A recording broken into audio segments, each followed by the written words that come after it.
Hi అండి, నమస్తే. Welcome to my channel Lakshmi Ramana recipes. ఈరోజు మనం సింపుల్గా టేస్టీగా ముస్లిం స్టైల్లో పులావ్ని ఎలా ప్రిపేర్ చేసుకోవాలో కావలసిన పదార్థాలు, తయారీ విధానం ఒకసారి చూద్దామండి. ఈ విధంగా మనం పులావ్ని ప్రిపేర్ చేసేసుకొని మనకు ఇష్టమైన నాన్ వెజ్ కర్రీతో కానీ, లేదు వెజిటేరియన్స్ అయితే వెజిటబుల్ కర్రీతో కానీ టేస్ట్ చేస్తే సూపర్గా ఉంటుందండి. లేదు మనం గోంగూర పుల్లగూర కానీ, లేదు పెరుగు చట్నీతో తింటే కూడా చాలా బాగుంటుంది. కాబట్టి సింపుల్గా టేస్టీగా మనం ఈ ముస్లిం స్టైల్ పులావ్ని ఎలా ప్రిపేర్ చేసుకోవాలో కావలసిన పదార్థాలు, తయారీ విధానం ఒకసారి చూద్దామండి. ముందుగా ఒక అరగంట ముందు ఈ సైజ్ గ్లాస్తో ఒక 2 గ్లాసుల బాస్మతి రైస్ని శుభ్రంగా ఒకసారి కడిగేసిన తర్వాత కొద్దిగా నీళ్లు వేసి నానబెట్టి పెట్టానండి. ఈ విధంగా మనం ముందుగానే రైస్ను నానబెట్టామంటే రైస్ అనేది పొడి పొడిగా వస్తుంది. ఇప్పుడు ముందుగా స్టవ్ వెలిగించుకొని గిన్నె పెట్టేసుకుందాము. ఇప్పుడు ఇందులో ఒక 3 టేబుల్ స్పూన్ల నూనె వేసుకుందాము. అలాగే 1 టేబుల్ స్పూన్ నెయ్యి వేసుకోవాలి. ఇప్పుడు నూనె వేడెక్కింది. ముందుగా ఇందులో ఒక 2 ఇలాచీలు, అలాగే ఒక 3 లవంగాలు, కొద్దిగా దాల్చిన చెక్క వేసుకోవాలి. ఇప్పుడు ఇందులో ఒక 2 పెద్ద ఉల్లిపాయని సన్నగా పొడవుగా కట్ చేసి వేసేసుకోవాలి. అలాగే ఒక 4 పచ్చిమిరపకాయలు కూడా ముక్కలుగా కట్ చేసి వేసుకోవాలి. ఇప్పుడు ఈ ఉల్లిపాయ ముక్కల్ని ఒక 2 నిమిషాల పాటు ఫ్రై చేసేసుకోవాలి. హై ఫ్లేమ్కి మీడియం ఫ్లేమ్కి అడ్జస్ట్ చేసుకుంటూ. చూడండి, ఉల్లిపాయ ముక్కలు ఈ విధంగా వేగాయి. ఇప్పుడు ఇందులో ఒక 2 పెద్ద టమాటోని కొంచెం ఈ సైజులో ముక్కలు కట్ చేసి వేసుకోవాలి. అలాగే ఒక 2 టేబుల్ స్పూన్ల అల్లం వెల్లుల్లి పేస్ట్ని కూడా వేసుకోవాలి. ఇప్పుడు ఈ టమాటో ముక్కల్ని, అల్లం వెల్లుల్లి పేస్ట్ని ఒక 2 నిమిషాల పాటు ఫ్రై చేసుకోవాలి. ఓకే అండి, ఇప్పుడు టమాటోలు, అల్లం వెల్లుల్లి పేస్ట్ లైట్గా వేగింది. ఇందులో ఒక గుప్పెడు పుదీనా ఆకుల్ని శుభ్రం చేసి పెట్టుకోవాలి. అవి ఇందులో వేసేసుకున్నాము.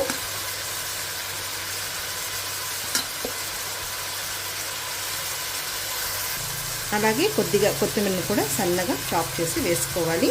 ఇప్పుడు ఇదంతా కూడా మళ్ళీ ఒక 2 నిమిషాలు ఇలా కలుపుకుంటూ మీడియం ఫ్లేమ్కి హై ఫ్లేమ్కి అడ్జస్ట్ చేసుకుంటూ ఫ్రై చేసేసుకోవాలి.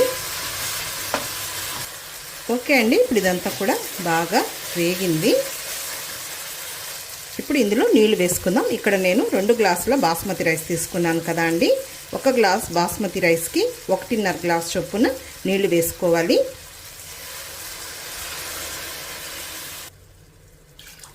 ఇక్కడ నాకు 3 గ్లాసుల నీళ్లు సరిపోతాయి. అదే మనకు కుక్కర్లో అయితే 1 గ్లాస్ బాస్మతి రైస్కి 1.5 గ్లాస్ అయితే సరిపోతుంది. ఇక్కడ మనం గిన్నెలో చేసుకుంటున్నాం కాబట్టి 1 గ్లాస్ రైస్కి 1.5 గ్లాస్ నీళ్లు వేసుకోవాలి. ఇప్పుడు ఇందులో రుచికి సరిపడా రాళ్ళుప్పు వేసుకోవాలి.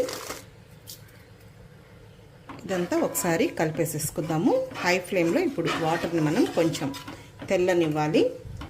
ఇప్పుడు మూత పెట్టేద్దాం. ఇప్పుడు మూత తీసి చూద్దామండి. వాటరు చూడండి తెల్లుతున్నాయి.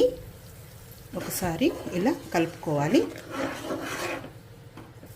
ఇప్పుడు ఈ బియ్యంలో ఉన్న నీళ్లు వంపేసుకొని ఈ బియ్యాన్ని ఇందులో వేసేసుకుందాం. ఇక్కడ నేను బాస్మతి రైస్ని వాడుతున్నానండి. మీకు కావాలంటే మామూలు రోజు అన్నం వండుకునే బియ్యంతో చేయొచ్చు. లేదు 1 గ్లాస్ బాస్మతి రైస్, 1 గ్లాస్ మామూలు రైస్ కూడా వేసి చేసుకోవచ్చండి. ఇప్పుడు ఒకసారి ఈ బియ్యాన్ని కలిపేసేసుకుందాము.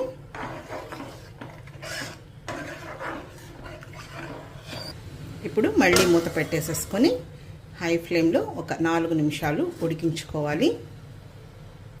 ఓకే అండి, ఒకసారి మూత తీసి చూద్దాము. ఒకసారి అంతా కలిపేసేసుకుందాం. ఇప్పుడు మనం ఫ్లేమ్ని తగ్గించుకొని ఇంకొక 5 నిమిషాలు పెట్టేసుకున్నామంటే మనకు పర్ఫెక్ట్గా రైస్ అనేది రెడీ అయిపోతుంది. కొద్దిగా మనకు వాటర్ ఉన్నప్పుడు మనం ఫ్లేమ్ని తగ్గించుకొని పెట్టేయాలి. హై ఫ్లేమ్ పెట్టామంటే మనకు అడుగంటిపోతుంది. బియ్యం బాగా నానింది కాబట్టి మనకు రైస్ అనేది పర్ఫెక్ట్గా వస్తుంది. ఇప్పుడు ఫ్లేమ్ని తగ్గించుకుందాము. అలాగే మూత పెట్టేసుకుందాం. ఒక 5-6 నిమిషాలు లో ఫ్లేమ్లో ఉంచాలి. ఓకే అండి, మూత తీసి చూద్దాము. మనకు రైస్ రెడీ అయిపోయి ఉంటుంది. ఇప్పుడు స్టవ్ ఆఫ్ చేసేసుకుందాము. ఒకసారి అంతా ఈ విధంగా కలిపేసేసుకోవాలి. చూడండి, మనకు రైస్ అనేది ఎంత పర్ఫెక్ట్గా వచ్చిందో.